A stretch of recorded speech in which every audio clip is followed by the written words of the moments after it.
Planejamento, ação e estratégias são três requisitos essenciais para você que quer montar e manter uma loja em casa. E aí, tá curioso para saber mais sobre eles, sobre esses três passos para fazer a sua loja em casa bombar? Então, bora comigo pro vídeo!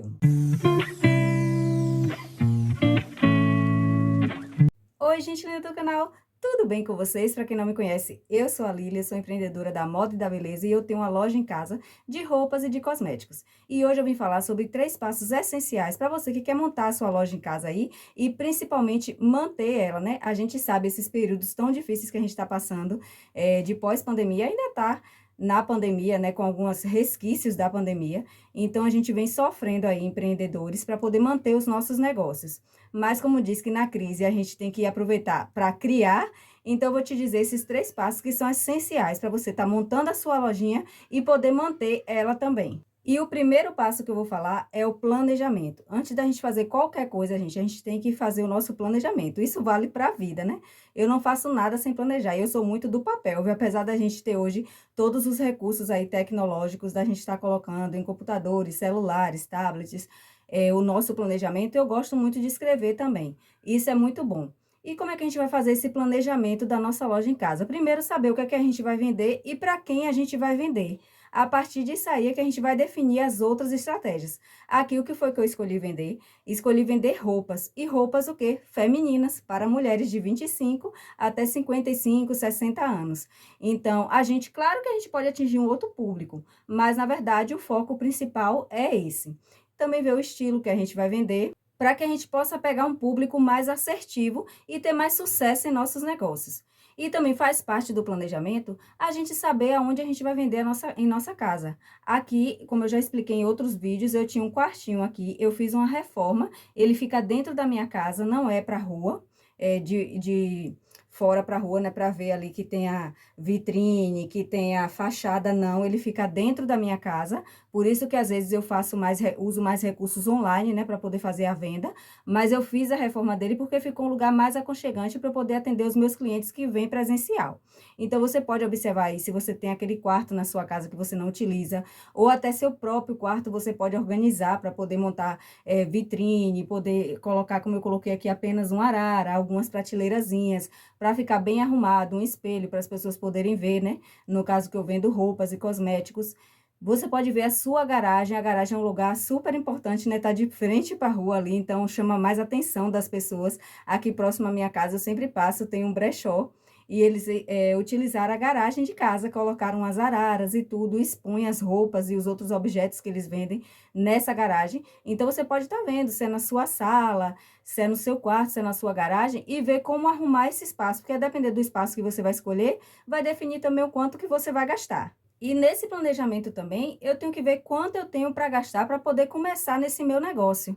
Será que de início eu posso comprar logo isso tudo para poder estar organizando e montando esse espaço? Ou de início eu só posso comprar um arara e poder colocar só algumas roupas, porque eu não tenho muito recurso financeiro e eu ainda tenho que comprar as coisas que eu tenho que vender. Então você tem que verificar isso, o tanto de dinheiro que você tem disponível. Se dá para você montar aquele espaço, ou então se dá para você comprar só alguns acessórios, comprar o que você vai vender e utilizar mais os recursos de internet aí, como Instagram, WhatsApp, para você estar fazendo fotos e vídeos e estar chamando a atenção não só das pessoas que vão aí comprar presencial, mas também das pessoas que compram online.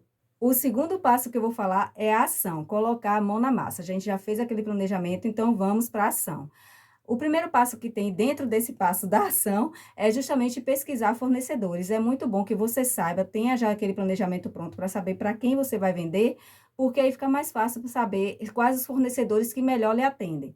Logo de início aqui, quando eu fui montar essa loja, eu percebi que eu tinha já esse público, né, reduzido, que eu coloquei mais o público feminino, é o que eu mais gosto de vender, até na parte de cosmético, o que eu mais sai aqui é o feminino, mas eu queria vender não só um estilo de roupa. Tipo, eu queria vender jeans com t-shirt e também algumas roupas mais elaboradas para as pessoas irem para as festas ou alguns jantares. Então, eu procurei vendedores que pudessem me fornecer logo imediatamente tudo aquilo que eu estava precisando. Eu achei, consegui achar em uma loja só que vendia jeans, vendia vestidos de linho, de outros tipos de tecido, vendia saia, vendia t-shirt. Então, eu consegui fazer um misto, comprar poucas coisas, mas fazer um misto que pudesse atender aquele meu público inicialmente. Porque inicialmente a gente não tem uma ideia do que é que o público da gente vai gostar. Então, a gente tem que ir mais no feeling, né? Das pessoas que andam ao redor da gente mesmo, do que a gente acha que pode sair para venda e das tendências que a gente pesquisa na internet. E daí também na ação é que a gente vai para a parte das compras, que é comprar conscientemente. Inicialmente, já que a gente está montando uma loja em casa, muitas vezes a gente não tem tanto recurso, não é interessante a gente fazer compras grandes, a não ser que a gente está com dinheiro suficiente para fazer aquilo ali e queira arriscar. Afinal, a gente está começando agora, a gente não tem consciência ainda de quem é o nosso público, a gente só tem aquele feeling, aquele desejo, porque no planejamento a gente colocou, lembra do meu planejamento? Ah, eu vou vender roupas femininas para mulheres de 25 a 55 anos, 60. Então, eu tinha aquela ideia. Mas depois, com o tempo, é que eu vou ver realmente se realmente é esse público que eu estou atendendo ou se é outros, para poder saber que caminho, que rumo é que eu vou tomar. Então, a gente tem que comprar conscientemente, porque se a gente fizer muitas compras, vários estilos, para várias pessoas, e tudo a gente pode acabar se embolando. E aí, ninguém quer começar um comércio para logo em seguida fechar, né? Ou terminar porque a gente não conseguiu fazer as vendas. Então, vai aos poucos, não precisa de muito para comprar. Eu comecei com R$ 400, eu já vi gente que começou com 100, 200. Então, se organiza aos poucos, vai fazendo essa compra consciente, de acordo com aquele estilo e aquele público que você vai atender, que aí você vai ter muito mais sucesso. E o terceiro passo que eu vou falar é sobre estratégia. Mas antes de eu falar isso, eu já vou utilizar minha estratégia aqui, afinal, eu quero crescer meu canal e preciso da sua ajuda. Então, se você não é inscrito no canal ainda, achou meu vídeo por aí ou alguém recomendou, se inscreve no canal, dá like no vídeo, comenta muito, compartilha com os amigos. Vocês não sabem, gente, o quanto isso ajuda, porque aí o YouTube entende que o conteúdo é relevante, é interessante, as mensagens, os vídeos que eu estou trazendo para vocês aqui, e aí ele amplia para mais pessoas, divulga para mais pessoas, para conhecerem o canal e também se inscreverem. Ativa o sininho das notificações para não perder nenhum vídeo meu. E falando sobre estratégia, a primeira coisa que você tem que entender é o cálculo de custo e de lucro. Porque quando você já fez aquele planejamento para saber quem você vai vender, já entrou naquela ação para a parte das compras, você tem que verificar agora o seu custo e o seu lucro. Tem muitos vídeos aí que a gente acha no próprio YouTube aqui, que as pessoas ensinam de forma muito prática como é que você calcula isso. Porque eu vejo muita gente que compra assim, uma roupa de R$ 50. Ah, eu vou vender por 100 porque eu vou ter 100% de lucro. Gente, não vai. Primeiro, tem o custo do frete, se você comprou para entrega, ou correio, ou transportadora, ou aéreo, dependendo do frete aí, vai ter esse custo do frete. Se você viajou, tem o custo do transporte que você foi até lá, do transporte que você utilizou na sua viagem. Tudo isso, gente, entra no nosso custo. Tem gente também que produz, né, produtos artesanais, entra também a mão de obra da pessoa. Então, você tem que pensar em tudo isso. Então, se você está comprando de 50 para vender de 50, eu sinto muito em lhe dizer, mas você não está ganhando 100%. Muitas vezes você vai acabar ganhando apenas 30%. Por isso que é interessante para um revendedor, principalmente de roupas, fez aquela compra, colocar de 120% a 150%, a depender do produto, se você quiser e conseguir colocar mais, né? Se vai ter vendagem aí na sua loja, você vai ver se é interessante para você. Mas para você saber qual a porcentagem que você está colocando em cima daquela roupa, é como eu digo, primeiro você tem que fazer o cálculo de todos os custos.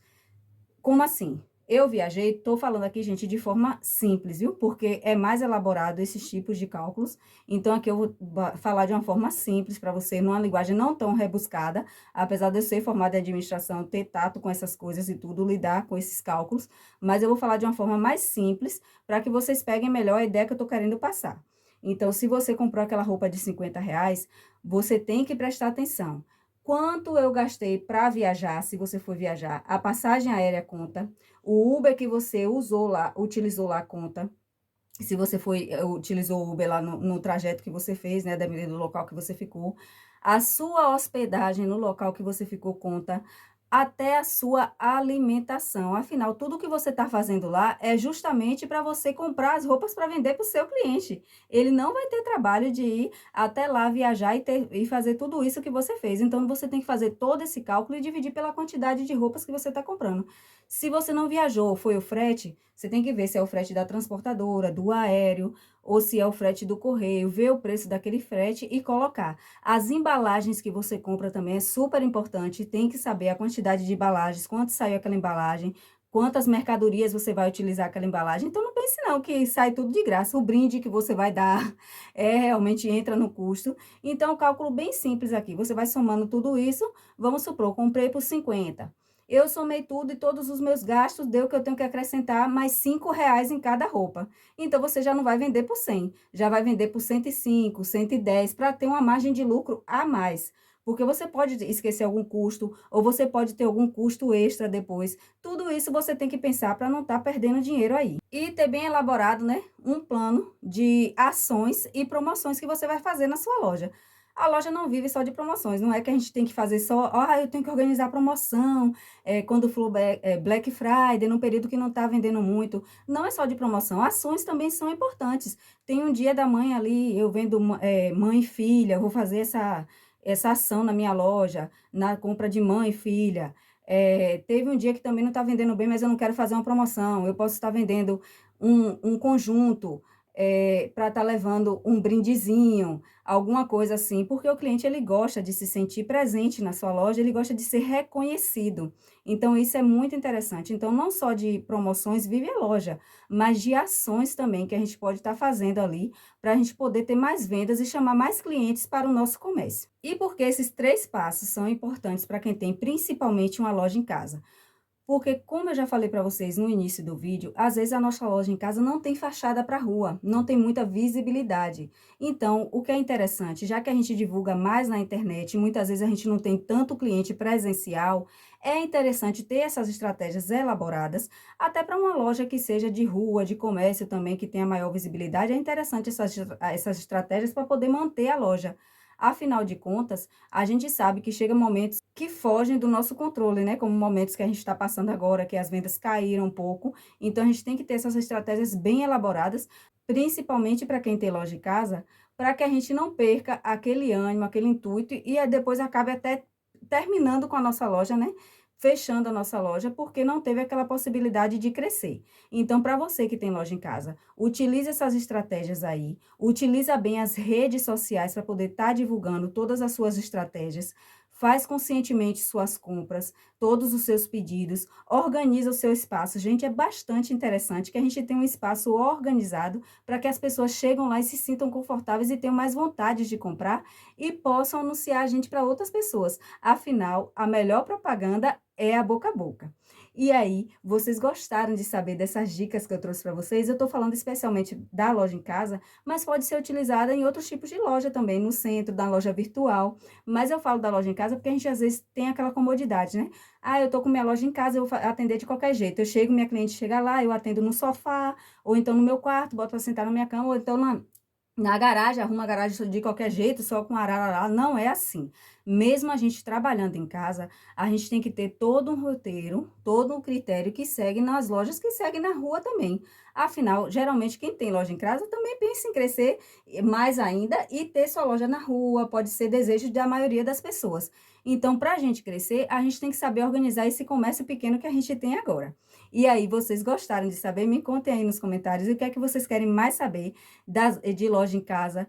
Alguma dúvida que você tenha de como montar, tem vários vídeos no canal aí, é só maratonar para vocês saberem como é que montar, como é que tem mais lucro na sua loja em casa, como é que tem mais vendas, o que fazer no período que a loja não vende mais. Então, maratona aí no canal, comenta muito para mim e fala se vocês gostaram do vídeo, que eu tô esperando vocês no próximo vídeo. Tchau!